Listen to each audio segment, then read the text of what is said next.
ఆకాశవాణి ప్రాంతీయ వార్తలు చదువుతున్నది షేక్ మస్తాన్బే. ముఖ్యాంశాలు.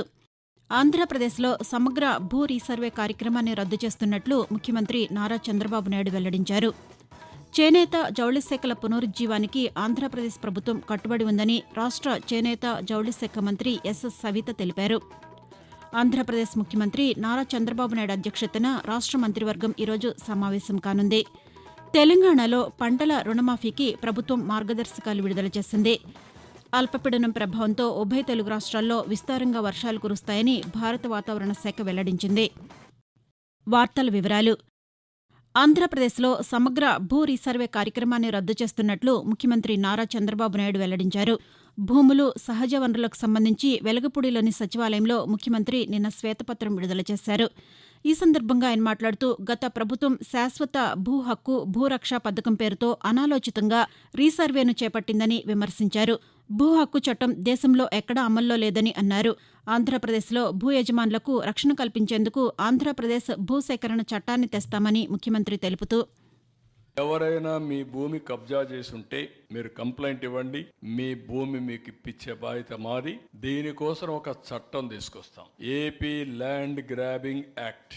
ఎక్కడికక్కడ మైనింగ్, క్వారీ లీజ్ చేస్తాం, ఫైన్స్ వేసి, ప్రొహిబిటివ్ ఫైన్స్ వేసి ఆపరేట్ చేయలేని పరిస్థితి తీసుకొచ్చి హస్తగతం చేసుకున్నారు. ఎగ్జాక్ట్ గా మీకు సెటిలైట్ మ్యాప్స్ ఉంటాయి, గూగుల్ మ్యాప్స్, అవన్నీ తీసుకుంటే పీరియాడికల్ గా కేసులన్నీ ఎస్టాబ్లిష్ అవుతాయి. ఎవరు చేశారో అవన్నీ అసెస్ చేసే పరిస్థితి వస్తుంది. మొత్తం ఇన్వెస్టిగేషన్ చేసి ఎవరు ఫెయిల్ అయినా, ఎవరు దోచుకున్నా అవన్నీ ఫిక్స్ చేసి ఏ విధంగా చర్యలు చేయాలో చేస్తాం.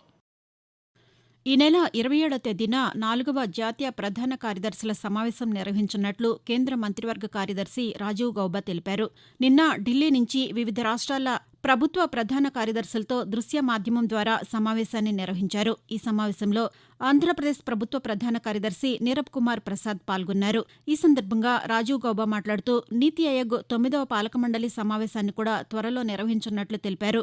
2047 నాటికి అభివృద్ది చెందిన వికసిత్ భారత్గా తీర్చిదిద్దాలన్న లక్ష్యాల్లో భాగంగా ప్రధాన కార్యదర్శుల సమావేశం, నీతి ఆయోగ్ గవర్నింగ్ కౌన్సిల్ సమావేశం జాతీయ స్థాయిలో ఎంతో కీలకమైనవని పేర్కొన్నారు. తెలంగాణ స్థానిక సంస్థల ఎన్నికల్లో బీసీ రిజర్వేషన్ల పెంపునకు సంబంధించి కార్యాచరణ ప్రణాళిక రూపొందించాలని రాష్ట ముఖ్యమంత్రి ఏ రేవంత్ రెడ్డి అధికారులను ఆదేశించారు. పంచాయతీల ఎన్నికలకు సంబంధించి బీసీ రిజర్వేషన్ల పెంపుపై హైదరాబాద్లోని రాష్ట సచివాలయంలో ముఖ్యమంత్రి సమీక్ష నిర్వహించారు. ఈ సందర్భంగా ఆయన మాట్లాడుతూ తెలంగాణ పంచాయతీ ఎన్నికల్లో రిజర్వేషన్ల అమలు, రాబోయే ఎన్నికల్లో వాటి పెంపునకు సంబంధించిన అంశాలను వెల్లడించాలని ముఖ్యమంత్రి అధికారులకు సూచించారు. స్థానిక సంస్థలకు కేంద్ర ప్రభుత్వం నుంచి వచ్చే నిధులు ఆగిపోకుండా త్వరగా ఎన్నికలు నిర్వహించేందుకు అవసరమైన ప్రణాళిక సిద్దం చేయాలని ముఖ్యమంత్రి ఆదేశించారు. పంచాయతీ ఎన్నికల్లో రిజర్వేషన్లు అమలు చేసేందుకు ఇప్పటివరకు అనుసరించిన విధానాలపై కాలక్రమ పట్టిక రూపొందించాలని అధికారులకు సూచించారు. ఆంధ్రప్రదేశ్లో చేనేత, జౌళి పరిశ్రమల సమస్యలు పరిష్కరించేందుకు ప్రభుత్వం కృషి చేస్తోందని రాష్ట చేనేత జౌళి శాఖ మంత్రి ఎస్ సవిత తెలిపారు. అమరావతిలోని వెలగపూడి సచివాలయంలో జౌళి, చేనేత పరిశ్రమల ప్రతినిధులతో పాటు చేనేత కార్మిక సంఘాలతో మంత్రి సమావేశాన్ని నిర్వహించారు. ఈ సందర్భంగా ఆమె మాట్లాడుతూ రాష్ట ఆర్థిక పరిస్థితిని దృష్టిలో ఉంచుకొని ప్రోత్సాహకాలను చెల్లించడంపై దృష్టి సారిస్తామని అన్నారు. భవిష్యత్తులో చేనేత కార్మికుల ఉత్పత్తి సామర్థ్యం మేరకు విద్యార్థుల ఏకరూప దుస్తులతో పాటు ప్రభుత్వ రంగ సంస్థల నుంచి సకాలంలో ఆర్డర్లు అందేలా చర్యలు చేపడతామని తెలిపారు. ఆంధ్రప్రదేశ్ ప్రభుత్వం చేనేత, జౌళి శాఖల పునరుజ్జీవానికి కట్టుబడి ఉందని అన్నారు. ఆప్కోకు పూర్వ వైభవాన్ని తీసుకొచ్చేలా రాష్ట ప్రభుత్వం అన్ని విధాలుగా కృషి చేస్తోందని మంత్రి సవిత పేర్కొన్నారు. ఆంధ్రప్రదేశ్, తెలంగాణ రాష్ట్రాల మధ్య కృష్ణానదీ జలాల పంపిణీ అంశంపై కృష్ణానదీ యాజమాన్య బోర్డు నిన్న హైదరాబాద్లో సమావేశం నిర్వహించింది. ఇరు రాష్ట్రాల జలవనరుల శాఖకు సంబంధించిన ఉన్నతాధికారులు ఈ సమావేశంలో పాల్గొన్నారు. నీటి పంపకానికి సంబంధించిన వివిధ అంశాలను ఈ సమావేశంలో అధికారులు చర్చించారు. అయితే ఆంధ్రప్రదేశ్లో కొత్త ప్రభుత్వం ఏర్పాటైన నేపథ్యంలో తాజా అఫిడవిట్ దాఖలు చేయడానికి ఆ రాష్ట ప్రభుత్వం సమయం కోరింది. దీంతో ఆంధ్రప్రదేశ్ అఫిడవిట్ను దాఖలు చేయడానికి ట్రిబ్యునల్ 4 వారాల గడువు విధించింది. తదుపరి విచారణను ఆగస్టు 28, 29 తేదీలకు వాయిదా వేసింది. ఆకాశవాణి ప్రాంతీయ వార్తలు వింటున్నారు. ఆంధ్రప్రదేశ్ మంత్రివర్గం ఈరోజు సమావేశం కానుంది. వెలగపూడి సచివాలయంలో ముఖ్యమంత్రి నారా చంద్రబాబు నాయుడు అధ్యక్షతన మంత్రివర్గ సమావేశం జరగనుంది. ఈ సమావేశంలో ఓట్ ఆన్ అకౌంట్ బడ్జెట్కు సంబంధించి ఆర్డినెన్స్కు ఆమోదం, ఎన్నికల హామీలు, వాటి అమలు, రాష్ట్ర ఆర్థిక పరిస్థితిపైన మంత్రివర్గంలో చర్చించే అవకాశాలు ఉన్నాయని ప్రభుత్వ వర్గాలు తెలిపాయి. మరోవైపు ముఖ్యమంత్రి నారా చంద్రబాబు నాయుడు ఈరోజు సాయంకాలం ఢిల్లీ వెళ్లనున్నారు. ఈ పర్యటనలో పలువురు కేంద్ర మంత్రులను కలవనున్నారని ప్రభుత్వ వర్గాలు తెలిపాయి. తెలంగాణలో రైతు భరోసా అమలుపై శాసనసభలో చర్చిస్తామని ఉప ముఖ్యమంత్రి భట్టి విక్రమార్క తెలిపారు. హనుమకొండ జిల్లాలో రైతు భరోసాపై చేపట్టిన రైతుల అభిప్రాయ సేకరణ కార్యక్రమంలో మంత్రులు పొంగులేటి శ్రీనివాసరెడ్డి, తుమ్మల నాగేశ్వరరావుతో కలిసి భట్టి విక్రమార్క పాల్గొన్నారు. ఈ సందర్భంగా ఆయన మాట్లాడుతూ రైతు భరోసా పథకంపై రైతులందరి నుంచి అభిప్రాయాలు సేకరిస్తామని చెప్పారు. రైతులకు అన్ని విధాలుగా అండగా ఉంటామని అన్నారు. ఆగస్టు నాటికి రుణమాఫీ పూర్తి చేస్తామని తెలిపారు. రైతులకు బీమా సౌకర్యం కల్పించేలా ప్రభుత్వం చర్యలు తీసుకుంటోందని, అర్హులకే రైతు భరోసా పథకం వర్తిస్తుందని స్పష్టం చేశారు. ఆంధ్రప్రదేశ్లోని తిరుపతి జిల్లా నాయుడుపేట అంబేద్కర్ గురుకుల పాఠశాలలో కలుషిత ఆహారం తిని అస్వస్థతకు గురి అయిన విద్యార్థులను రాష్ట్ర సాంఘిక సంక్షేమ శాఖ మంత్రి బాల వీరాంజనేయ స్వామి పరామర్శించారు. గూడూరు ప్రభుత్వ వైద్యశాలలో చికిత్స పొందుతున్న విద్యార్థులను గత రాత్రి పరామర్శించిన మంత్రి విద్యార్థుల ఆరోగ్య పరిస్థితిని వైద్యులను అడిగి తెలుసుకున్నారు. ఈ సందర్భంగా ఆయన మాట్లాడుతూ విద్యార్థులకు మెరుగైన వైద్యం అందించాలని వైద్యులను ఆదేశించారు. ఈ ఘటనపై విచారణ జరిపి బాధ్యులపై కఠిన చర్యలు తీసుకుంటామని మంత్రి హెచ్చరించారు.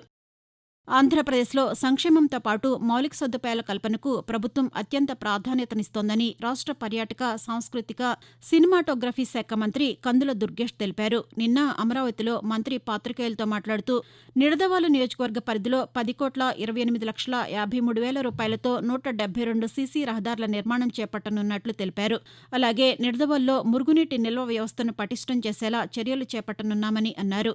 ప్రస్తుత వర్షాకాలం దృష్ట్యా అతిసార, కాలానుగుణ వ్యాధులు ప్రబలే అవకాశమున్నందున గ్రామాల్లో పూర్తిస్థాయి మెరుగైన పారిశుద్ధ్య పనులు చేపట్టాలని అధికారులను ఆదేశించారు. తెలంగాణలో పంటల రుణమాఫీకి ప్రభుత్వం మార్గదర్శకాలు విడుదల చేసింది. కుటుంబానికి 2 లక్షల రూపాయల వరకు రుణమాఫీ వర్తిస్తుందని వ్యవసాయ శాఖ స్పష్టం చేసింది. 2018 డిసెంబర్ 12 నుంచి 2023 డిసెంబర్ 13వ తేదీ వరకు తీసుకున్న పంట రుణాల బకాయిలకు మాత్రమే ఈ రుణమాఫీ వర్తిస్తుందని, రైతు కుటుంబం గుర్తింపునకు రేషన్ కార్డు ప్రామాణికమని తెలిపింది. రుణమాఫీ నగదు నేరుగా లబ్ధిదారుల ఖాతాల్లోనే జమ చేస్తామని, రుణమాఫీపై రైతుల సందేహాలు తీర్చేందుకు ప్రత్యేక విభాగం ఏర్పాటు చేయనున్నట్లు ప్రభుత్వం పేర్కొంది. పంట రుణమాఫీ కోసం ప్రత్యేక వెబ్ పోర్టల్ ఏర్పాటు చేయనున్నామని, రైతుల సమస్యలు ఉంటే 30 రోజుల్లో పరిష్కరించాలని సంబంధిత అధికారులకు ఆదేశాలు జారీ చేశామని చెప్పింది. మరిన్ని వివరాలకు వెబ్ పోర్టల్ వీక్షించవచ్చునని లేదా మండల సహాయ కేంద్రాలను సంప్రదించవచ్చునని మార్గదర్శకాల్లో తెలిపింది. తెలంగాణలోని అన్ని పాఠశాలల్లో ఈ నెల 20వ తేదీన తల్లిదండ్రులు, ఉపాధ్యాయుల సమావేశాన్ని నిర్వహించాలని రాష్ట్ర విద్యాశాఖ ఆదేశాలు జారీ చేసింది. తల్లిదండ్రుల భాగస్వామ్యం అనే ఇతివృత్తంతో ఈ సమావేశం నిర్వహించనున్నట్లు తెలిపింది. తప్పనిసరిగా ఈ సమావేశానికి హాజరయ్యేలా అన్ని పాఠశాల ప్రధానోపాధ్యాయులు, తల్లిదండ్రులకు ఆహ్వానం ఇవ్వాలని విద్యాశాఖ ఆ ఉత్తర్వుల్లో పేర్కొంది.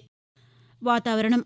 ఒడిశా తీరాన్ని ఆనుకుని వాయువ్య, పశ్చిమ బంగాళాఖాతంలో అల్పపీడనం ఏర్పడిందని అమరావతి వాతావరణ కేంద్రం వెల్లడించింది. దీనికి తోడు ఉపరితల ఆవర్తనం, రుతుపవన ద్రోణి కూడా కొనసాగుతున్నాయని, వీటి ఫలితంగా ఈరోజు ఆంధ్రప్రదేశ్లోని పలు ప్రాంతాల్లో విస్తారంగా వర్షాలు కురుస్తాయని తెలిపింది. కాకినాడ, ఉభయ గోదావరి, ఎన్టీఆర్, ఏలూరు, పార్వతీపురం మన్యం, డాక్టర్ బీఆర్ అంబేద్కర్ కోనసీమ, నెల్లూరు, తిరుపతి, శ్రీకాకుళం, ప్రకాశం, విజయనగరం, పల్నాడు, అనకాపల్లి, కృష్ణా, గుంటూరు, బాపట్ల జిల్లాల్లో అక్కడక్కడ పిడుగులతో కూడిన వర్షాలు కురుస్తాయని వాతావరణ శాఖ తెలిపింది. పశ్చిమ బంగాళాఖాతంలో అల్పపీడనం ప్రభావంతో రాగల 5 రోజుల పాటు ఉత్తర ఈశాన్య తెలంగాణ జిల్లాల్లో భారీ నుంచి అతి భారీ వర్షాలు కురిసే అవకాశం ఉందని హైదరాబాద్ వాతావరణ కేంద్రం వెల్లడించింది. ముఖ్యాంశాలు మరొకసారి. ఆంధ్రప్రదేశ్లో సమగ్ర భూ రీసర్వే కార్యక్రమాన్ని రద్దు చేస్తున్నట్లు ముఖ్యమంత్రి నారా చంద్రబాబు నాయుడు వెల్లడించారు. చేనేత, జౌళి శాఖల పునరుజ్జీవానికి ఆంధ్రప్రదేశ్ ప్రభుత్వం కట్టుబడి ఉందని రాష్ట్ర చేనేత, జౌళి శాఖ మంత్రి ఎస్ సవిత తెలిపారు. ఆంధ్రప్రదేశ్ ముఖ్యమంత్రి నారా చంద్రబాబు నాయుడు అధ్యక్షతన రాష్ట్ర మంత్రివర్గం ఈరోజు సమావేశం కానుంది. తెలంగాణలో పంటల రుణమాఫీకి ప్రభుత్వం మార్గదర్శకాలు విడుదల చేసింది. ఆకాశవాణి ప్రాంతీయ వార్తలు ఇంతటితో సమాప్తం.